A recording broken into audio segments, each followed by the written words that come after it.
Hello दोस्तों, कैसे हैं आप लोग। स्वागत है आप सब लोगों का वाइस ज्ञान चैनल के ऊपर। मेरा नाम है सुधांशु और आज हम पढ़ने वाले हैं भारतीय राज व्यवस्था। इसका ये लेक्चर 2 है। लेक्चर 1 में हमने पढ़ा था introduction and basics of polity, यानी राज व्यवस्था का परिचय और मूल बातें। इसमें हमने समझा था कि पॉलिटी क्या होती है और पॉलिटी के कौन कौन से अंग हैं, पॉलिटी काम कैसे करती है, गवर्नमेंट क्या है, गवर्नमेंट के जो अंग हैं जैसे लेजिस्लेचर, एग्जीक्यूटिव, जुडिशियरी, ये क्या होती है, सेंटर लेवल पे इनके कौन कौन से ऑर्गन्स हैं, स्टेट लेवल पे कौन कौन से ऑर्गन्स हैं, लोकसभा में कितनी सीटें हैं, राज्यसभा में कितनी सीटें हैं, इनका काम क्या है, बिल क्या है, ऑर्डिनरी बिल, मनी बिल, ये कैसे पास होते हैं। तो इन सब के बारे में हमने एक इंट्रोडक्शन पढ़ा था। तो यदि आपने ये वीडियो नहीं देखा है तो डिस्क्रिप्शन में लिंक दे रखा है, आप वहां से जाकर के ये वीडियो देख सकते हैं। आज जो हम पढ़ने वाले हैं वो है historical background of Indian constitution, यानी भारतीय संविधान की ऐतिहासिक पृष्ठभूमि। अब देखिए, समझते हैं ये है क्या। संविधान हमारा 26 जनवरी 1950 को पूर्ण रूप से लागू हुआ था।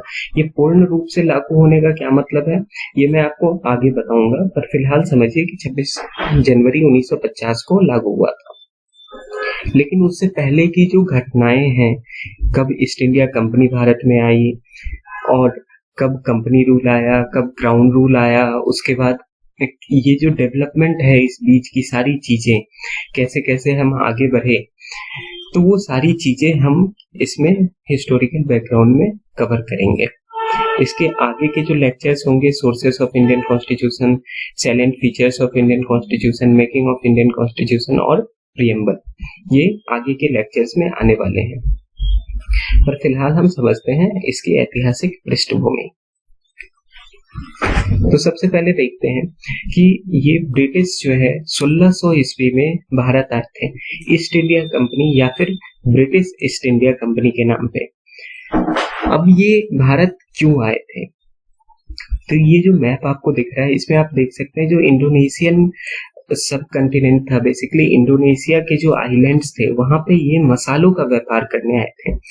लेकिन चूंकि इंडोनेशिया के द्वीप पे ऑलरेडी इनके कॉम्पिटिटर्स काफी ज्यादा थे और वो पूरा फुल था बेसिकली इनके कॉम्पिटिटर्स से, जिसकी वजह से उन्होंने ये डिसाइड किया कि ये मार्केट करेंगे इंडियन सब कॉन्टिनेंट में और चाइना में, और इसकी वजह से वो इंडिया आए। इस बीच में इन्होंने अपना वर्चस्व जमा लिया इंडिया में। वो कैसे, जैसे आपने ऑलरेडी हिस्ट्री में पढ़ा होगा या फिर आगे आप पढ़ेंगे हिस्ट्री के भी लेक्चर्स जो आने वाले हैं उनमें, कि औरंगजेब के बाद जो मुगल शासन कमजोर होता चला गया, बहादुर शाह फर्स्ट से लेके बहादुर शाह जफर तक, तो उस बीच में जो मुगल शासन कमजोर हुआ, उस टाइम में ईस्ट इंडिया कंपनी ने अपना वर्चस्व जमा लिया था। अब आप देखिए, हद तो तब हो गई जब 1765 में इन्हें दीवानी का भी अधिकार इन्होंने प्राप्त कर लिया। दीवानी क्या है, राजस्व और नागरिक न्याय पे अधिकार प्राप्त कर लिया। किस एरिया में इन्होंने करा था, ये बंगाल, बिहार और उड़ीसा, इसमें एक उड़ीसा ऐड हो जाएगा। तो बंगाल, बिहार और उड़ीसा में इन्होंने राजस्व और नागरिक न्याय पर अधिकार प्राप्त कर लिया था। उसके बाद कंपनी रूल आया 1773 में, फिर 1858 में जो सिपाही विद्रोह हुआ जो काफी फेमस है, आप जानते होंगे, जिसके बाद ब्रिटिश क्राउन ने, यानी डायरेक्ट ब्रिटिश गवर्नमेंट ने गवर्नमेंट ऑफ इंडिया को टेक ओवर कर लिया और डायरेक्टली वो वहां से ऑपरेट करने लग गए। तो एक एक करके सारी बातें हम समझेंगे। सबसे पहले समझते हैं कंपनी रूल, जो कि 1773 से 1858 तक चला था, और इसको चलाने के लिए कई सारे एक्ट और रूल्स आए थे, रेगुलेशंस आए थे। तो सबसे पहले हम पढ़ेंगे रेगुलेटिंग एक्ट ऑफ 1773। कुछ इंपॉर्टेंट चीजें हैं इसके बारे में जो हम समझने का प्रयास करते हैं। तो ये एक पहला स्टेप था, पहला कदम था जब ब्रिटिश सरकार ने रेगुलेट किया ईस्ट इंडिया कंपनी को। EIC मतलब east India company, east India company को रेगुलेट किया, ठीक है, और ईस्ट इंडिया कंपनी के काम को, जिसकी वजह से यहाँ सेंट्रल एडमिनिस्ट्रेशन यानी केंद्रीय प्रशासन का नींव रखा गया। कैसे ये हुआ, ये हम आगे समझते हैं। तो ये कुछ फीचर्स हैं 1773 के रेगुलेटिंग एक्ट की। तो सबसे पहले इन्होंने क्या किया, जो गवर्नर है, ये गवर्नर होगा, गवर्नर ऑफ बंगाल जो है उन्हें गवर्नर जनरल ऑफ बंगाल बना दिया गया। ठीक है, जो गवर्नर ऑफ बंगाल थे उन्हें गवर्नर जनरल ऑफ बंगाल बना दिया गया और 4 एग्जीक्यूटिव काउंसिल के मेंबर उन्हें दिए गए, उन्हें असिस्ट करने के लिए। यानी 4 सदस्यीय कार्यकारी परिषद बनाई गई जो गवर्नर जनरल ऑफ बंगाल को असिस्ट करते थे। और सबसे पहले जो गवर्नर जनरल थे बंगाल के वो थे वैरन हेस्टिंग। वैरन हेस्टिंग जो थे पहले गवर्नर जनरल थे बंगाल के और यही आखिरी गवर्नर भी थे बंगाल के। तो ये इसे आप ऐसे याद रख सकते हैं, जो चेंज हुआ था ये आप आगे पढ़ेंगे कि गवर्नर ऑफ बंगाल पहले रेगुलेटिंग एक्ट 1773 में तो गवर्नर जनरल ऑफ बंगाल बने, फिर आगे जाके यही गवर्नर जनरल ऑफ इंडिया हो गया ये पोस्ट, जिसके बाद ये वाइसराय ऑफ इंडिया हो गया और वापस से ये गवर्नर जनरल ऑफ बंगाल हो गया। तो जो आखिरी थे, जब ये चेंज हो रहा था, तो जो आखिरी गवर्नर ऑफ बंगाल थे उन्हें ही पहले गवर्नर जनरल ऑफ बंगाल बनाया गया। तो ये थे वैरन हेस्टिंग। अब देखिए, जो बॉम्बे और मद्रास के गवर्नर थे उन्हें गवर्नर जनरल ऑफ बंगाल के सबऑर्डिनेट बना दिया गया। ठीक है, गवर्नर जनरल ऑफ बंगाल के अधीन बना दिया गया इन दोनों गवर्नर्स को। Means governor general of Bengal को सबसे ऊपर रख के उनके नीचे ये सारे गवर्नर्स काम करने लग गए। और ये 1773 में जो एक्ट था इसमें ही सुप्रीम कोर्ट ऑफ कलकत्ता का भी एस्टेब्लिशमेंट किया गया था। ये 1774 है।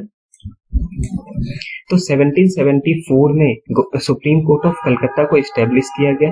तो ये नॉर्मली इस टाइप के क्वेश्चंस आपको पूछ सकते हैं, तो आप इसे याद रखिए। लेकिन ये जो एक्ट आया था, किस एक्ट में ये सुप्रीम कोर्ट ऑफ कलकत्ता का जिक्र है, वो है 1700 रेगुलेटिंग एक्ट ऑफ 1773। जो सुप्रीम कोर्ट है उसमें एक चीफ जस्टिस और 3 अतिरिक्त जज दिए गए, न्यायाधीश दिए गए। इस एक्ट में एक और महत्वपूर्ण बातें थी, वो क्या कि जो भी ईस्ट इंडिया कंपनी के लोग हैं वो कोई भी गिफ्ट या ब्राइब, उपहार या रिश्वत नहीं ले सकते हैं लोकल पीपल से।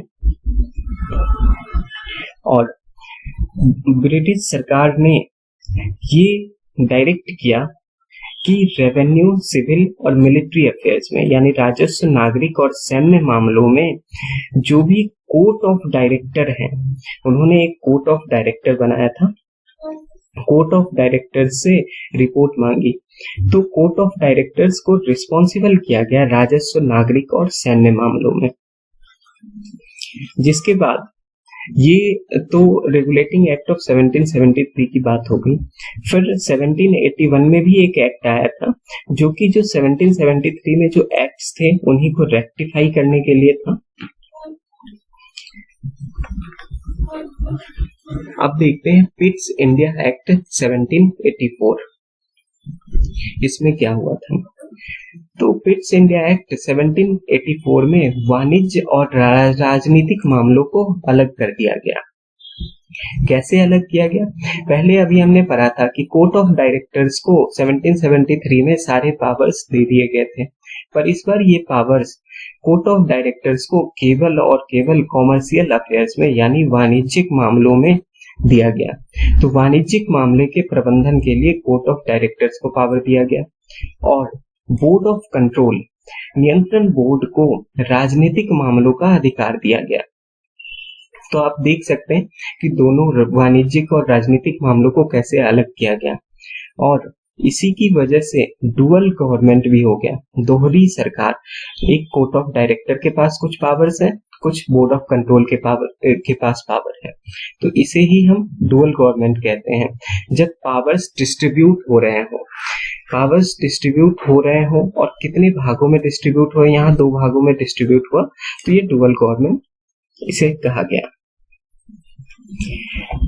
इसके बाद एक और चीज हुई, जो भी ईस्ट इंडिया कंपनी के टेरिटरी हैं उन सबको ब्रिटिश पोजीशन में कहा गया। ये पहली बार ऐसा कहा गया था कि ये सारे जो भी टेरिटरी ईस्ट इंडिया कंपनी के अंदर है, जो भी क्षेत्र ईस्ट इंडिया कंपनी के अंदर है, उस पर ब्रिटिश का अधिकार है। ये पिट्स इंडिया एक्ट 1784 में कहा गया। तो पिट्स इंडिया एक्ट में की जो महत्वपूर्ण बातें हैं वो यही थी। इसके बाद चार्टर एक्ट 1833 आ गया। चार्टर एक्ट 18, इससे पहले भी वैसे चार्टर एक्ट आए थे 1813 वगैरह में, पर वो सारे चार्टर एक्ट्स फेल हो गए थे, तो इसलिए हम उनके बारे में नहीं पढ़ रहे हैं। हम पढ़ेंगे 1833 के चार्टर एक्ट के बारे में। समझते हैं कि ये क्या है। तो इसमें ये सेंट्रलाइजेशन की ओर ये फाइनल स्टेप था। तो केंद्रीकरण किया गया। इसमें कैसे केंद्रीकरण किया गया वो समझते हैं कि गवर्नर जनरल ऑफ बंगाल, अभी जो हमने पढ़ा था, उन्हें गवर्नर जनरल ऑफ इंडिया बना दिया गया। हमने पढ़ा था सबसे पहले गवर्नर ऑफ बंगाल को गवर्नर जनरल ऑफ बंगाल बनाया गया। अब चार्टर एक्ट 1833 में क्या हुआ, गवर्नर जनरल ऑफ बंगाल को गवर्नर जनरल ऑफ इंडिया बना दिया गया। और जो पहले गवर्नर जनरल ऑफ इंडिया थे वो थे विलियम बेंटिक। विलियम बेंटिक जो थे वो पहले गवर्नर जनरल ऑफ इंडिया थे और यही आखिरी गवर्नर जनरल ऑफ बंगाल थे। ठीक है, ये मैंने आपको पहले ही बताया कि ये याद रखने का तरीका है। जो आखिरी गवर्नर जनरल ऑफ बंगाल है वही पहले गवर्नर जनरल ऑफ इंडिया है। जब भी कोई चेंज हुआ है तो पर्सन वही है, वही उसी बंदे को बस पोस्ट बदल दी गई। ठीक है, चार्टर एक्ट 1833 के और क्या महत्वपूर्ण बातें हैं कि जो इनमें जो भी लॉ थे उन सबको एक्ट कहा गया, अधिनियम कहा गया। इससे पहले जो भी चार्टर एक्ट्स थे या फिर पिट्स इंडिया एक्ट आप देखोगे या रेगुलेटिंग एक्ट्स हैं, उन सबको रेगुलेशन कहा गया। पर चार्टर एक्ट में जो भी चीजें आई उन्हें एक्ट कहा गया, यानी अधिनियम कहा गया। और इस एक्ट से और क्या हुआ, तो EIC ईस्ट इंडिया कंपनी जो है वो एडमिनिस्ट्रेटिव बॉडी बन गया, यानी प्रशासनिक निकाय बन गया। इससे पहले वो क्या था, कॉमर्शियल बॉडी था। 1833 से पहले east India company commercial body यानी वाणिज्यिक निकाय था, जो कि प्रशासनिक निकाय बन गया। यहाँ पे चार्टर एक्ट 1833 में सबसे महत्वपूर्ण बातें आपको जो याद रखने की चीज है, पहली बार यहाँ पे गवर्नमेंट ऑफ इंडिया का जिक्र किया गया और कहा गया कि जो भी टेरिटरी है वो गवर्नमेंट ऑफ इंडिया है, वो government of India under British position. उसके बाद एक काउंसिल बनाई गई जिस काउंसिल में कुछ मेंबर्स को, लॉ के मेंबर्स को ऐड किया गया, जो काउंसिल सपोर्ट करती थी गवर्नर जनरल ऑफ इंडिया को। और ये बहुत ही इम्पोर्टेंट पॉइंट है, आप इसे याद रख सकते हैं। ये पहली बार ऐसा हुआ था जब ओपन कंपटीशन सिस्टम चालू किया गया सिविल सर्विसेज के सिविल सर्वेंट्स को चूज करने के लिए। पर ये इंडियंस के लिए था और ये एक अटेम्प्ट था, ये आप याद रख सकते हैं। ये बस एक अटेम्प्ट था, ना कि यहाँ पे फाइनलाइज नहीं हुआ था कि इंडियंस जो है वो सिविल सर्विस में ओपन कंपटीशन सिस्टम में भाग ले सकते हैं। ओपन कंपटीशन सिस्टम आपको पता है कि एक पर्टिकुलर एलिजिबिलिटी क्राइटेरिया दी जाती है जिसमें कोई भी भाग ले सकता है। जहाँ पे ओपन जो नहीं होता है उस जगह पे क्या होता है कि कोई भी एलिजिबिलिटी क्राइटेरिया फिक्स नहीं होती। मैंने 10 लोगों को सिलेक्ट किया और उन 10 लोगों को ही कंपटीशन करवाई और उनमें से 2 लोग चूज कर लिए मैंने, ठीक है। लेकिन ओपन सिस्टम में ऐसा नहीं होता है। ओपन सिस्टम में जो 2 लोग मुझे चूज करने हैं उसके लिए एक पर्टिकुलर एलिजिबिलिटी क्राइटेरिया मैंने दी और उस एलिजिबिलिटी क्राइटेरिया में 100 लोग 200 लोग जितने भी लोग आ रहे हैं उन सब में कंपटीशन होगा और उसके बाद चुने जाएंगे। इसके बाद इसमें क्या है कि नेग्लेक्ट किया गया इंडियंस को किसी भी ऑफिस में नहीं लेने के लिए। क्यों? क्योंकि ये कोर्ट ऑफ डायरेक्टर्स जिनके बारे में अभी जस्ट हमने पहले पढ़ा है, इनके द्वारा अपोज किया गया था। तो कोर्ट ऑफ डायरेक्टर के अपोजिशन के बाद इंडियंस को ऑफिस से नेग्लेक्ट किया गया। तो ठीक है, अब आपको समझ में आ गया होगा कि ये क्यों मैं इसे अटेम्प्ट कह रहा हूँ। ये जस्ट एक अटेम्प्ट था ओपन कंपटीशन सिस्टम के लिए, ये फाइनल नहीं हुआ था। तो ये फाइनल कब हुआ? तो चार्टर एक्ट 1853 में ये फाइनल हुआ था। तो इसे अब हम देखते हैं कि ये क्या है। तो चार्टर एक्ट 1853 में एक लेजिस्लेचर काउंसिल बनाई गई, जिसे मिनी पार्लियामेंट भी कहा गया, जो बिल्कुल पार्लियामेंट की तरह काम करता था ये विधान परिषद। और इस विधान परिषद में मेंबर्स के लिए ओपन कंपटीशन सिस्टम अलाउ किया गया, इंट्रोड्यूस किया गया, जो कि सिविल सर्वेंट्स को सेलेक्ट करते थे, और इसमें इंडियंस के लिए ओपन था। तो अब आप समझ रहे हैं 1833 में ये बस एक अटेम्प्ट था, और 1853 में ओपन कर दिया गया इंडियंस के लिए भी। मैकले कमेटी बनाई गई 1854 में, चार्टर एक्ट के अनुरोध पे मैकले कमेटी बनी, जो कि इंडियन सिविल सर्विसेज को अपॉइंट कर रही थी। और जो पहले सिविल सर्विस ऑफिसर, सिविल सेवा अधिकारी जो पहले थे, वो थे सत्येंद्र नाथ टैगोर। तो जो इम्पोर्टेंस पॉइंट है वो मैंने ऑलरेडी ब्लू कलर के टेक्स्ट से हाईलाइट कर दिया है, तो आप इसे याद रख सकते हैं। इसके बाद हम समझते हैं कि क्राउन रूल क्या है। अब देखिए, जो अभी तक हुआ वो था, अभी तक जो हमने पढ़ा, charter act, fits India act, regulating act, ये सारी चीज ईस्ट इंडिया कंपनी के अंतर्गत थी। अभी ईस्ट इंडिया कंपनी ही डायरेक्ट रूल कर रही थी इंडिया के ऊपर। जिसके बाद 1857 में जो विद्रोह हुआ था, उसके बाद क्राउन ने, यानी ब्रिटिश गवर्नमेंट ने, इसे अपने ऊपर टेक ओवर कर लिया ईस्ट इंडिया कंपनी से।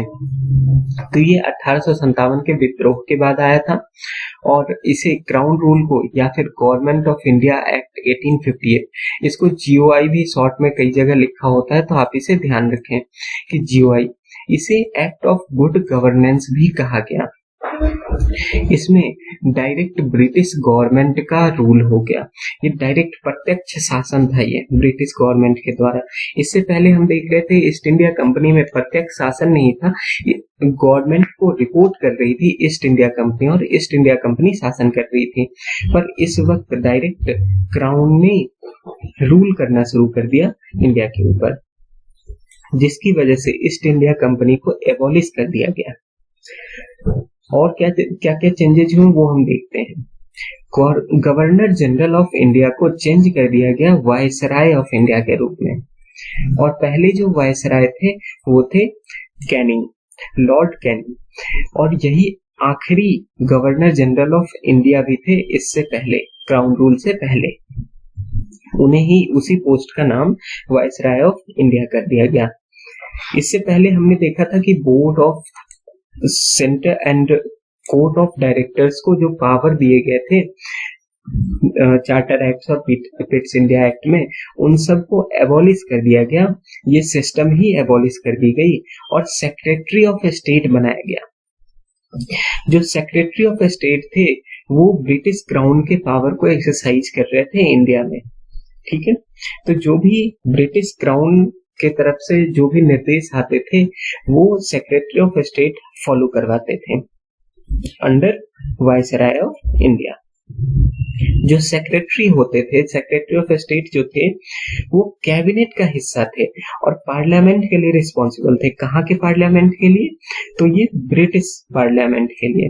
ये ब्रिटिश पार्लियामेंट में ये सेक्रेटरी एक मेंबर थे, उन्हीं को नियुक्त किया जाता था secretary of state for India, ठीक है।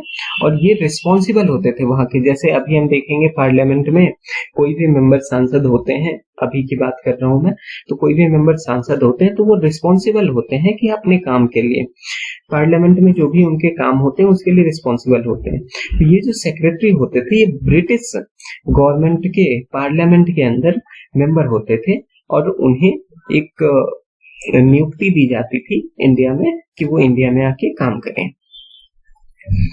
और इसके बाद काउंसिल ऑफ इंडिया बनाया गया, इंडियन काउंसिल भी इसे कह रहे थे, जो कि 15 मेंबर थे जिसमें, और 15 जो मेंबर थे वो सारे ब्रिटिश थे, और इन्हें बनाया गया ताकि ये सेक्रेटरी को सपोर्ट कर सके।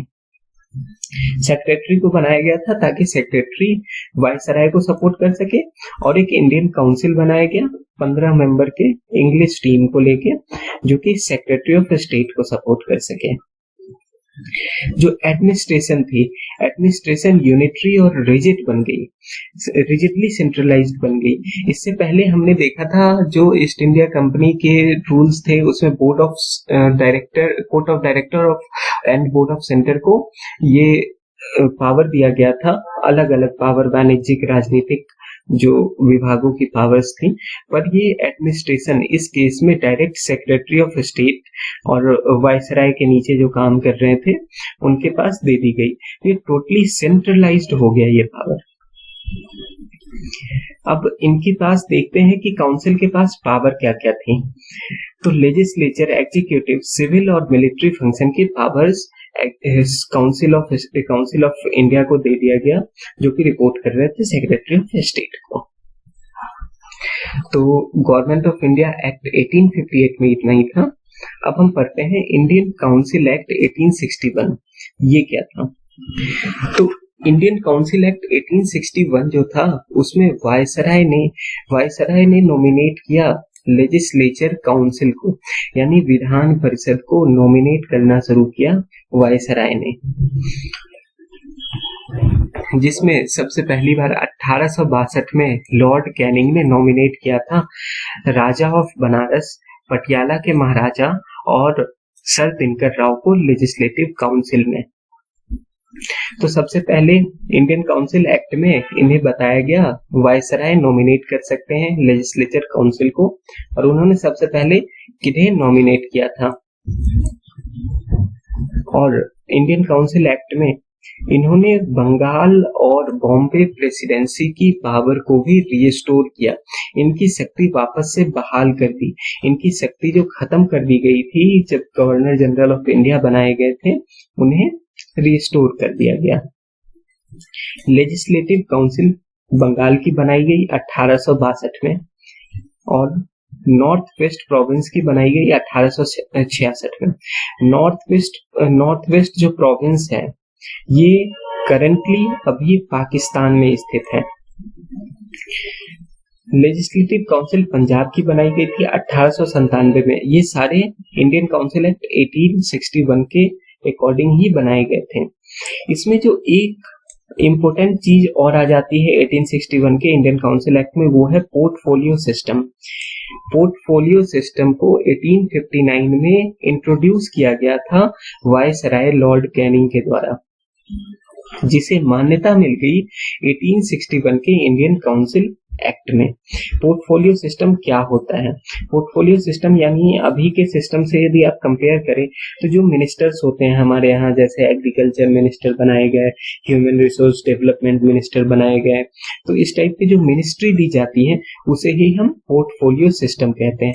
तो लॉर्ड कैनिंग ने ये पोर्टफोलियो सिस्टम इंट्रोड्यूस किया था 1859 में, जिसे मान्यता मिल गई इंडियन काउंसिल एक्ट 1861 के अकॉर्डिंग।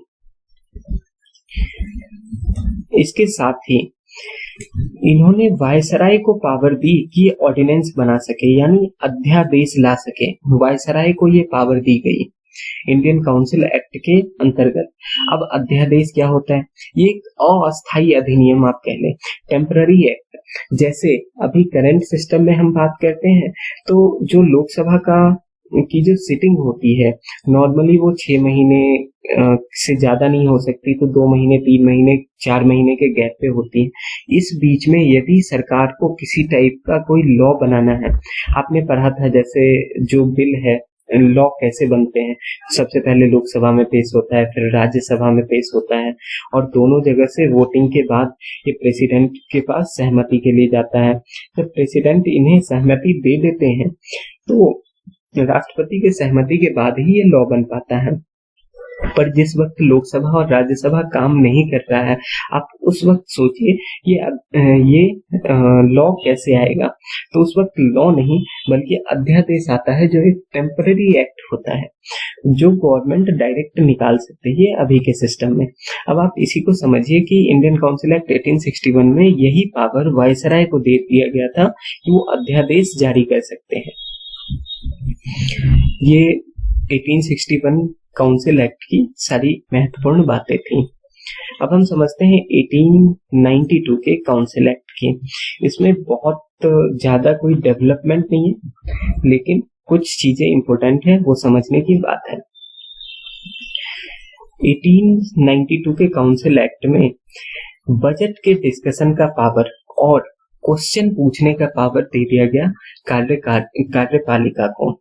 जो एग्जीक्यूटिव बनाया गया था, लेजिस्लेचर काउंसिल्स जो बनाए गए थे, उन्हें क्वेश्चन करने का अधिकार दे दिया गया बजट के ऊपर। अब कैसे क्वेश्चंस ये कर सकते थे?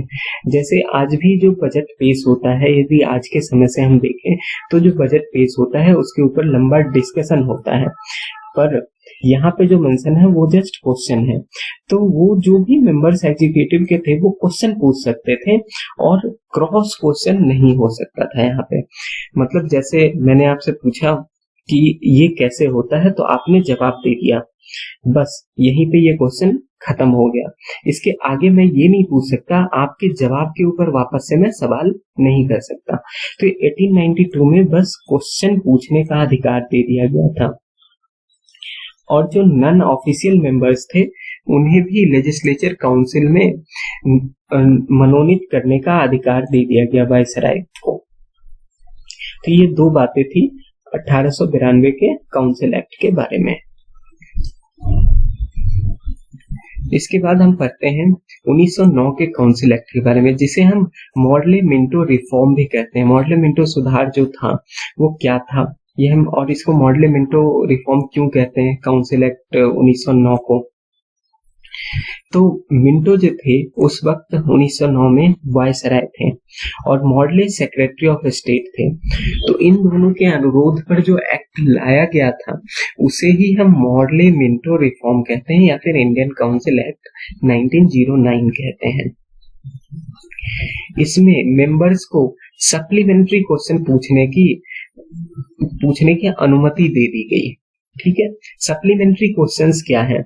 जैसे मैंने कोई सवाल पूछा और उसका आपने जवाब दिया और उसके ऊपर मैं सवाल कुछ और भी पूछ सकता हूँ, तो ये वही सप्लीमेंट्री क्वेश्चन है।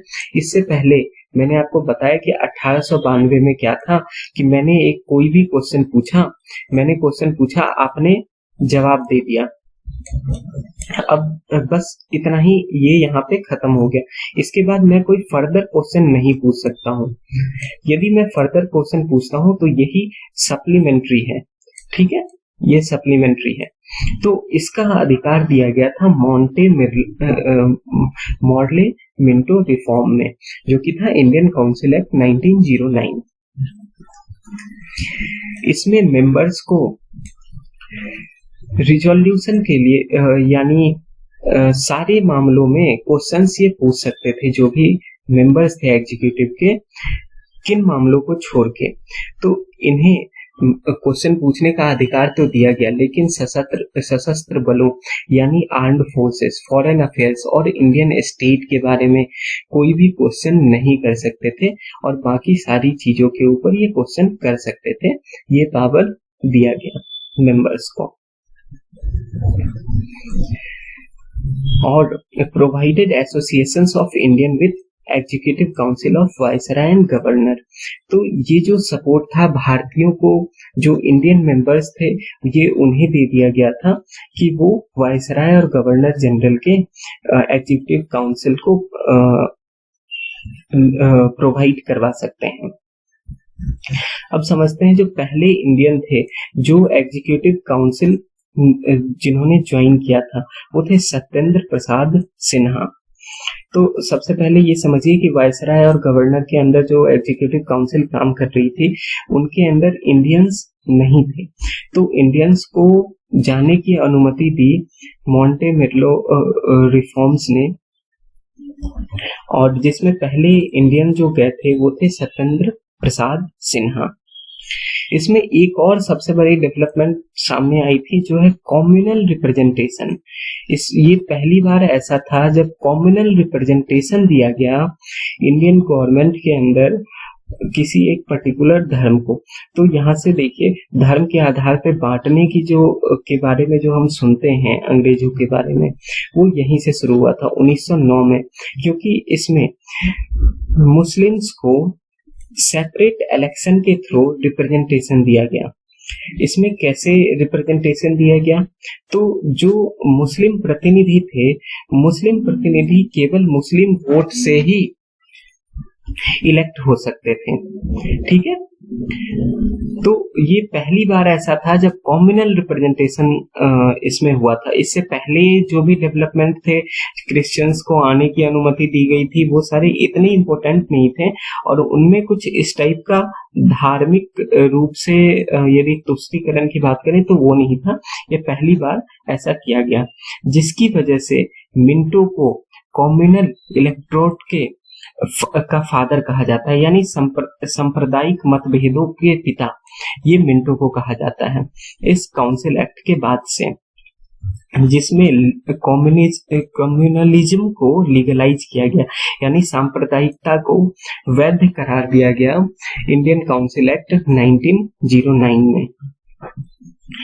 तो ये हमने ऑलरेडी समझ लिया है इसमें क्या क्या चीजें हैं।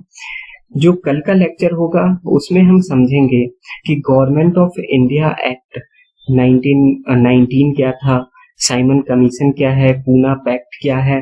इसके बाद एक और कम्युनल अवार्ड दिया गया था गवर्नमेंट के द्वारा, मींस ब्रिटिश गवर्नमेंट के द्वारा इंडिया को, और 1935 के गवर्नमेंट ऑफ इंडिया एक्ट क्या था, और जो 1947 एक्ट क्या था। तो सब हम कल के लेक्चर में पढ़ेंगे। तो फिलहाल के लिए बस इतना ही है। यदि आप लोगों ने अभी तक वाइज ज्ञान चैनल को सब्सक्राइब नहीं किया है तो प्लीज इसे सब्सक्राइब करें, इस वीडियो को लाइक करें, और कोई भी किसी भी तरह की कोई भी डाउट है आपको तो वो आप कमेंट करके या मेल करके हमें बता सकते हैं। धन्यवाद।